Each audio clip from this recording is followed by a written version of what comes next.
Hello everyone, my name is Shubham and I welcome you all to the new session on Thoughts in Education. Today we are sitting at Dr. B.R. Ambedkar University, Delhi, which is established in 2008 by the Government of Delhi, and it's named after the eminent social reformer Dr. B.R. Ambedkar ji. It offers undergraduate, postgraduate and doctoral programs with a focus on liberal arts, humanities and social sciences. AUD is renowned for its interdisciplinary approach and commitment to social justice and equity in education. Today, we have Professor Rukmini Sen, Dean School of Heritage Research and Management, Director for Center for Publication, also Director Outreach and Extension Division with us. And we are delighted to have the opportunity to gain insights from your vast experience and leadership in the education sector. So, hello ma'am. So, can we start with the overview of your professional journey and your experience in the education sector, including your tenure in this institution? Sure. Thank you very much, Shubham. It's a delight to be talking to both of you. I began my teaching career in 2002 at the West Bengal National University of Juridical Sciences, where I used to teach sociology. That is what all my degrees are in. My undergraduate, postgraduate and PhD degrees have been in sociology.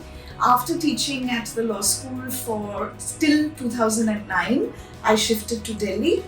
I first worked for 1 year at the Center for Women's Development Studies. It's an ICSSR research institution. And then since 2011, I have been teaching at Ambedkar University, Delhi. I teach courses in sociology with specialization around law and society, gender studies, culture, hierarchy and difference, relationships and emerging kinships, and also courses on research methodologies. Okay, nice ma'am. Ma'am, what is your philosophy of leadership? How would you describe your leadership style? So I think I would talk about leadership first with 3 Ds. 1, direction. 2, dialogue. 3, decision making. And now I'll go a little further to think around all of these 3. So with respect to direction, I definitely have in mind what is the vision. And it's extremely important for a leader to place the vision clearly.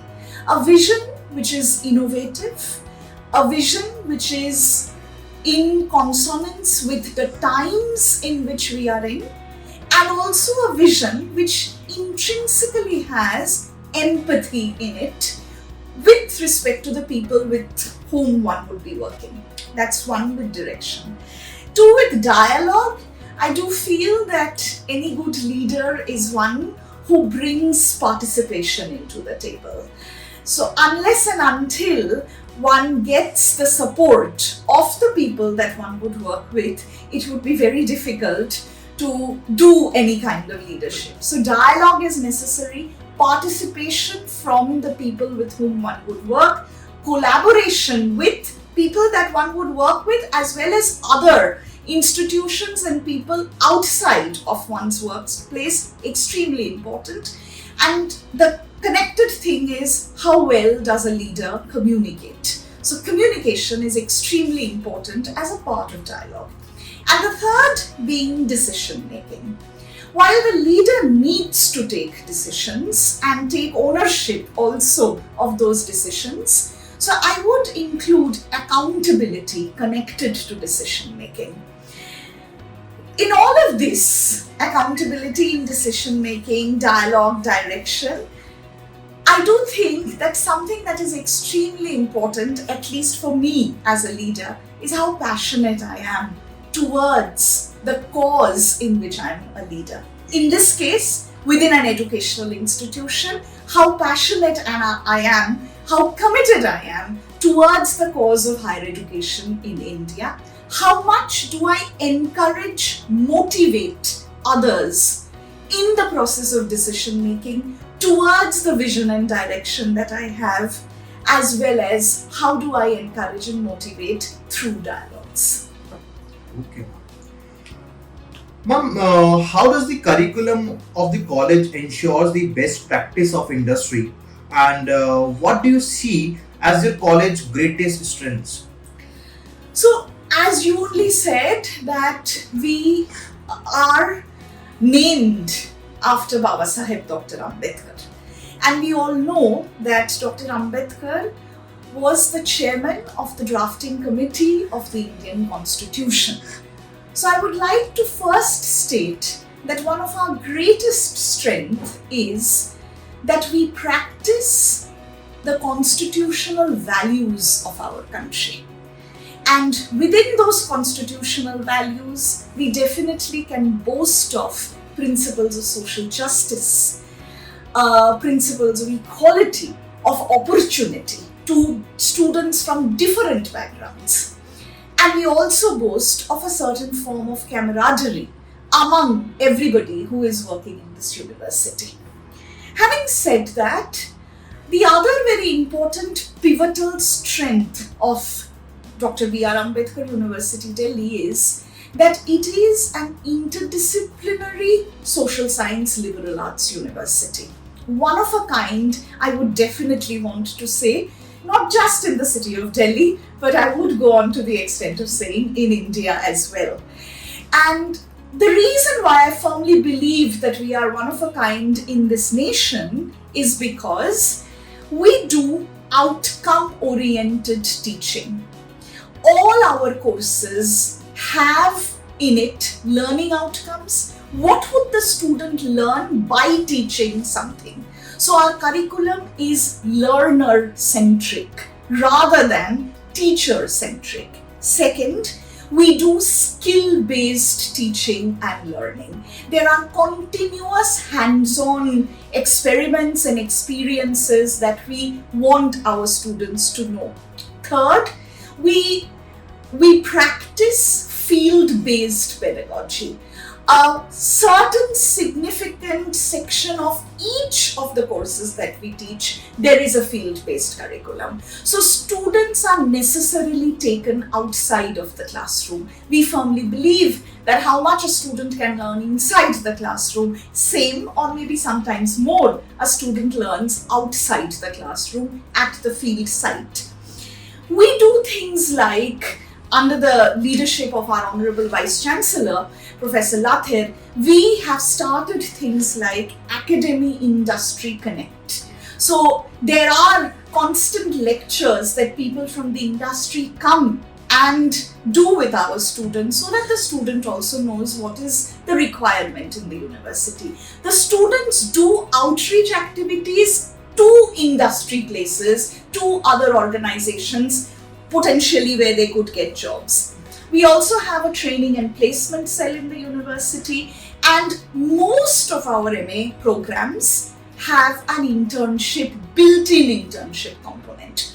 So I personally do feel that with all of these pedagogic practices that we have in place, and within the larger rubric of interdisciplinarity, the students here definitely get cutting-edge learning, skills, making themselves literally employment ready in a certain way, but also curious, socially just citizens of the country.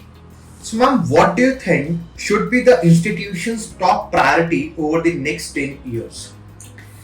So any higher educational institution's top priority in the next 10 years in some ways will be determined by the blueprint that has been set through the National Education Policy 2020.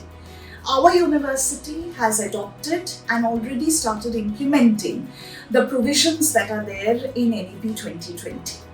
So within that, there are 3 or 4 things that I would like to state as priority areas. Number 1, there definitely needs to be more publishing and writing around areas related to the contemporary relevance of social science in India.